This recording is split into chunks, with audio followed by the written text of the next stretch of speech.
खालिस्तानियों की नापाक करतूत एक बार फिर बने खुशियों में बाधा। कनाडा में दिवाली के जश्न में डाला विघ्न। व्हाट्सएप हुआ डाउन तो भारत सरकार ने मांगा मेटा से जवाब। आज हम आपको खालिस्तानियों की नई करतूत के बारे में बताएंगे, जिन्होंने कनाडा में दिवाली के जश्न में विघ्न डाला और भारत के खिलाफ चल रहे अपने रेफरेंडम का समर्थन किया। तो वहीं हमारी दूसरी खबर जुड़ी है व्हाट्सएप के ठप होने से।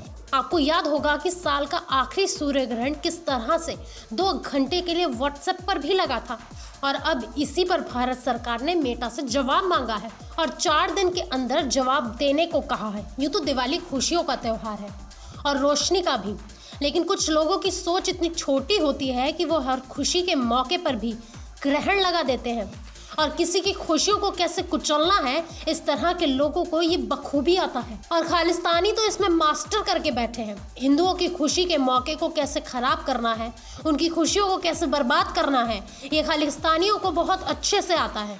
कभी कभी तो लगता है कि खालिस्तानी सिर्फ जीते ही उसी उद्देश्य के साथ हैं कि कैसे हिंदुओं को चोट पहुंचाई जाए। इन खालिस्तानियों ने एक बार फिर ऐसा ही किया। इस बार मौका था दिवाली का, जिसकी खुशियों पर इन खालिस्तानियों ने अपनी नज़र लगाने की कोशिश की, लेकिन हिंदुस्तानियों ने भी जमकर इन्हें रगड़ डाला और बता दिया कि हिंदुस्तानियों की खुशी में दखल दोगे तो रगड़ दिए जाओगे। दरअसल ये पूरा मामला 24 अक्टूबर का है और देश भी भारत नहीं था बल्कि कनाडा था, जहां दिवाली का जश्न चल रहा था। लेकिन खालिस्तानी इस बीच इस जश्न को खराब करने पहुंच जाते हैं।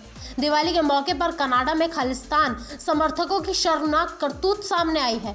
खबर के अनुसार कनाडा में दिवाली मनाने पहुंचे भारतीयों को खालिस्तान समर्थकों ने रोकने की कोशिश की।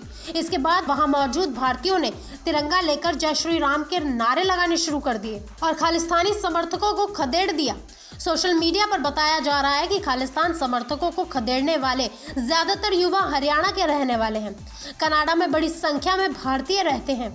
इसमें युवाओं का एक बड़ा तबका नौकरी और पढ़ाई के लिए वहां रहता है। ऐसे में जब दिवाली मनाने के दौरान खालिस्तानी समर्थकों ने विरोध जताया तो उनका गुस्सा खुलकर सामने आ गया और वो तिरंगा लहराते, भगवा ध्वज लहराते हुए जय श्री राम के नारे लगाने लगे। आइए आपको वो पूरा वीडियो दिखाते हैं।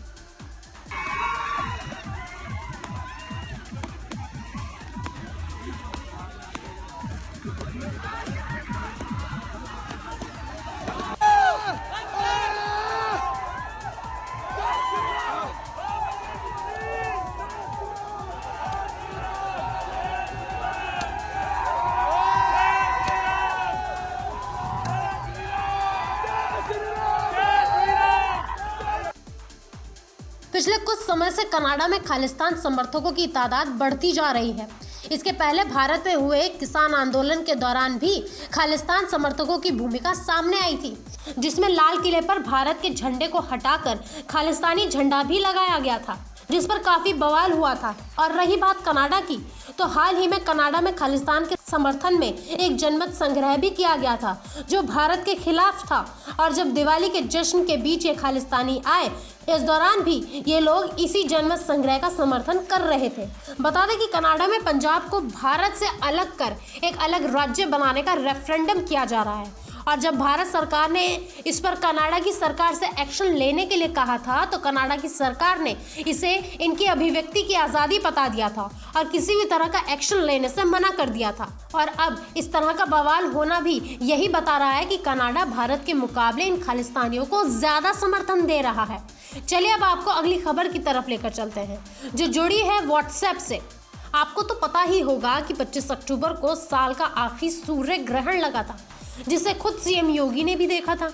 लेकिन इस ग्रहण के लगने से पहले ही व्हाट्सएप पर इसका असर देखने को मिला था और 25 अक्टूबर को ही 2 घंटे के लगभग व्हाट्सएप पर भी ये ग्रहण लग गया था, जिसके चलते व्हाट्सएप पर ना तो कोई मैसेज भेजा जा रहा था और ना ही आ रहा था। साथ ही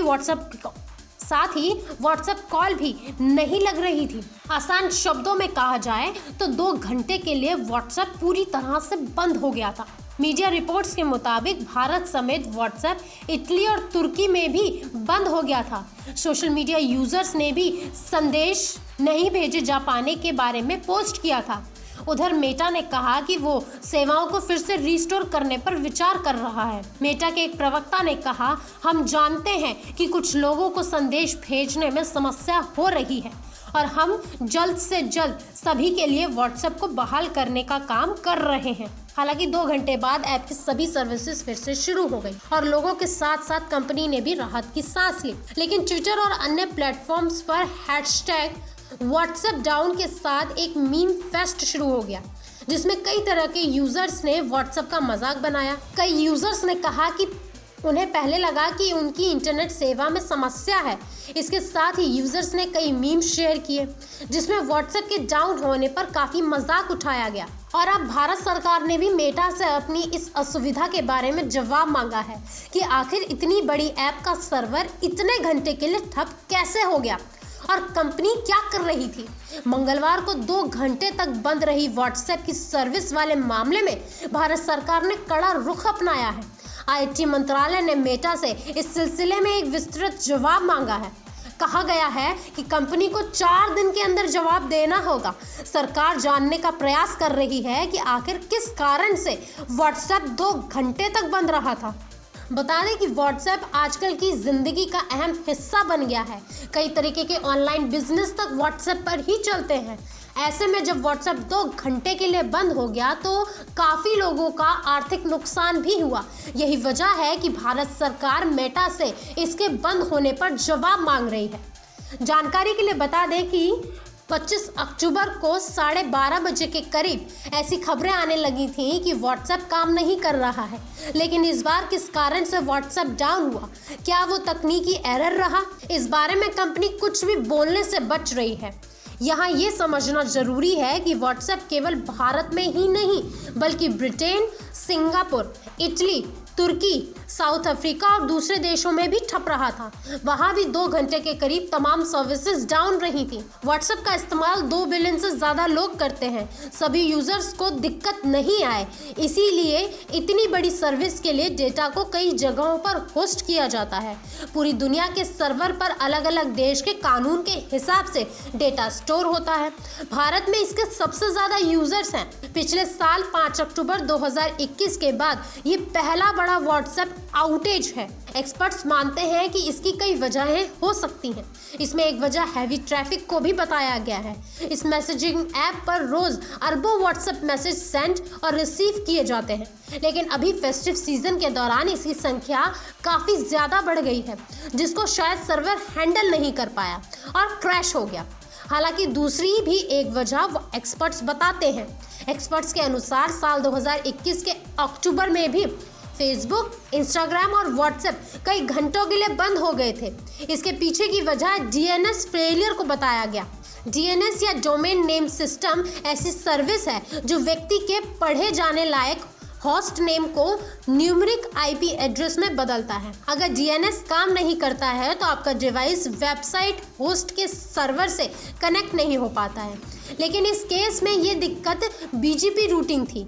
बीजीपी यानी बॉर्डर गेटवे प्रोटोकॉल सिस्टम एक नेटवर्क है, दूसरे नेटवर्क तक के लिए बेस्ट रूट की तलाश करता है। लेकिन कंपनी ने उस टाइम इसको लेकर जानकारी नहीं दी थी।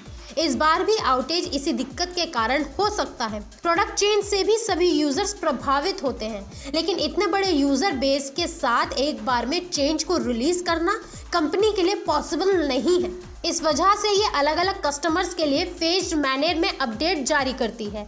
इससे पूरा बेस प्रभावित नहीं होता है। ऐसे में ये भी माना जा रहा है कि कंपनी किसी अपडेट को इंस्टॉल कर रही थी जिसका असर कई यूजर्स पर देखने को मिला। आपको बता दें कि इस तरह का बड़ा आउटेज पिछले साल अक्टूबर में हुआ था। मेटा के सभी ऐप्स इससे प्रभावित हुए थे।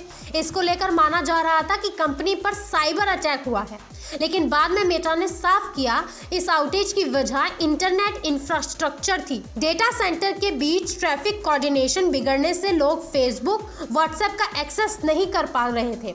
लगभग 5 घंटे के बाद इस सर्विस को रिस्टोर किया गया था। साल 2020 में भी आउटेज देखने को मिला था, जबकि साल 2019 में रूट मेंटेनेंस ऑपरेशन की वजह से कई घंटे के लिए व्हाट्सएप डाउन रहा था।